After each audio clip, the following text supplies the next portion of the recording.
If you could invest today in the best version of yourself in the future, where would you put your time, your energy, and your heart? Most people today will say, I will be rich. I will make a name for myself. And I get it. Everywhere you look, on the internet, on TV, inside every app, the world keeps shouting. Work harder. Move faster.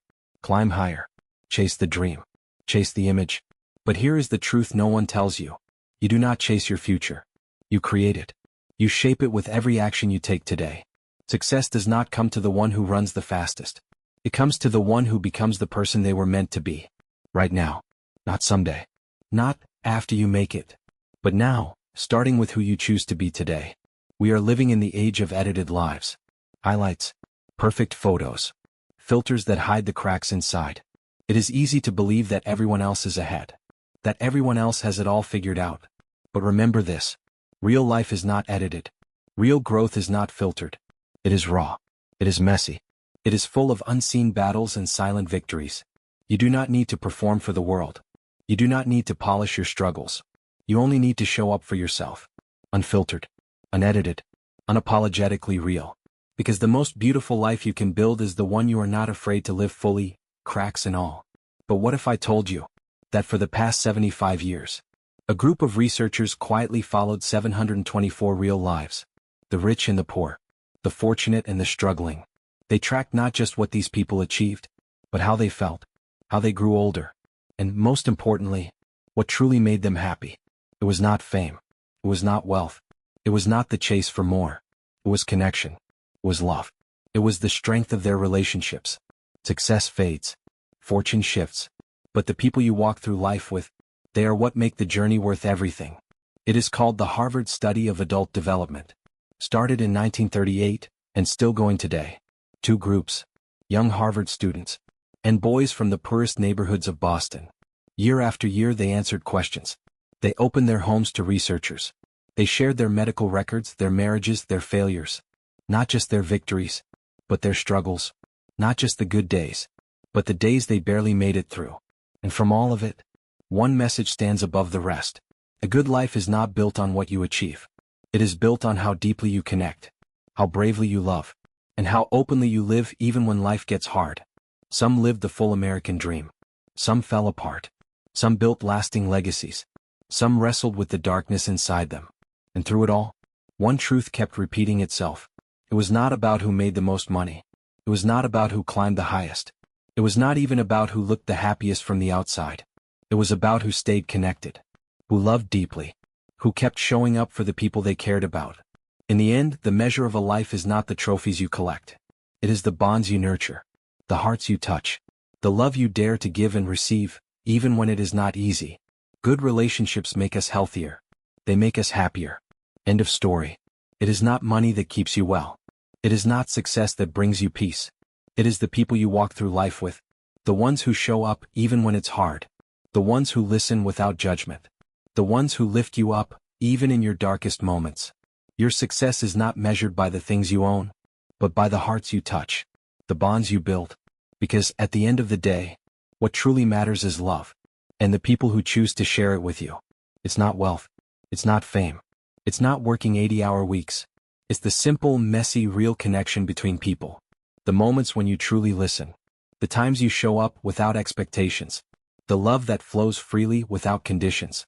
In a world that constantly pushes for more, we forget what really matters. It's not the achievements.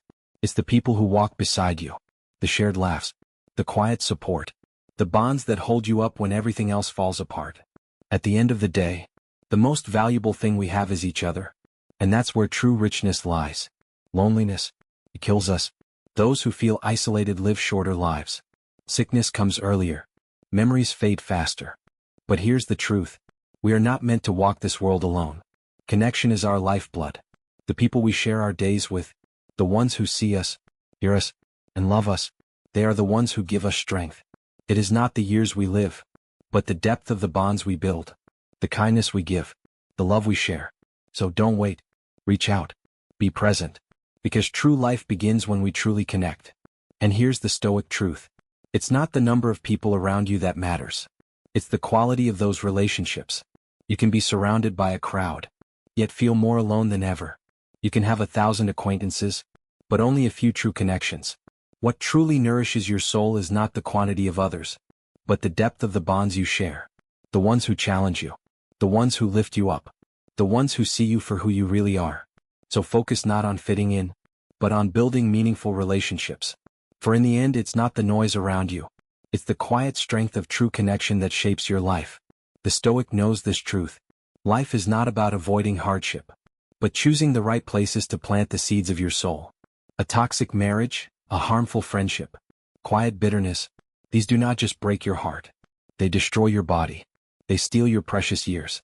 We are shaped not just by what we achieve, but by the relationships we nurture, the environments we allow to influence us. So choose wisely. Surround yourself with people who lift you, with spaces that nourish your spirit, and with love that empowers you to grow. For life is not just about surviving. It's about thriving where you plant your roots. When researchers looked back at participants in their 50s, it wasn't cholesterol levels that predicted who would be healthy at 80. It was the satisfaction in their relationships, the bonds they had built, the love they had nurtured, the deep connections that made them feel supported, valued, and understood. Because health is not just about what we eat or how we exercise. It's about the people we surround ourselves with, the ones who stand by us through thick and thin, the ones who remind us that we are never truly alone. So, invest in your relationships, for they are the true foundation of a long, fulfilling life. On days when the body aches, those with warm, loving relationships can still smile. But for those trapped in a life of cold isolation, every pain feels like it doubles. It's not just physical discomfort that weighs us down. It's the loneliness that makes everything harder. It's the absence of connection that turns even the simplest struggles into burdens. But here's the truth. You don't have to go through it alone. Reach out. Seek the warmth of others. For in the presence of love, even pain can feel lighter. And when you are surrounded by people who care, you find strength you never knew you had. Connection is the cure for what truly hurts. And no, good relationships are not always smooth. Couples argue. Friends disagree. But deep down, they know they can rely on each other. True connection isn't built on perfection. It's built on trust. On the quiet understanding that no matter what, you'll be there for each other. It's not the absence of conflict, but the strength to face challenges together, to weather the storms and come out stronger on the other side. Because at the heart of every meaningful relationship is this truth. It's not about being right. It's about being there for each other through it all. Marcus Aurelius once wrote, "Do not waste time debating what it means to be a good person. Be a good person." And I would add, don't waste time arguing about what a good life looks like. Live a good life. The world doesn't need more opinions on what could be. It needs people who show up and live with purpose. It needs action, not just words. Don't wait for the perfect moment. Don't wait for the perfect circumstances. Start now. Because a life well lived is not about planning or discussing. It's about doing, about living in alignment with your values. Be the person, live the life. That's the only argument worth having. Maybe today, it's not about getting promoted. It's not about buying a bigger house. It's not about hitting 1,000,000 likes. Maybe it's about texting the friend you miss. Truly talking. Taking the step to apologize. Forgiving faster. It's about choosing people instead of images. The moments that matter are often the quiet ones. The connections we nurture. The love we give. The real, unfiltered relationships that make life rich. So today ask yourself, what really matters? Because in the end, it's the people you choose to show up for that will define the life you live. A good life is not hidden in your bank account or your walls of fame. It's found in the messy, real, and beautiful journey of being human, together. And when your story is nearing its end, what you hold onto won't be your resume. It will be the faces, the moments, and the love. At the end of the day, it's not the things we accumulate that matter. It's the connections we've made, the people who walked beside us, the memories we've shared. So live for what truly lasts. Live for the love you give and receive. That's where the richness of life is found. Life is a long and challenging journey, but remember that what really matters is not the material achievements, but the genuine relationships you build along the way. So are you ready to invest in your relationships? Share your thoughts in the comments below this video. And if you find this video valuable, don't forget to subscribe and hit the notification bell so you don't miss out on future videos where we'll explore together the secrets to living a more peaceful, stronger, and happier life every day. Thanks for watching. I wish you a meaningful journey and wonderful relationships. See you in the next video.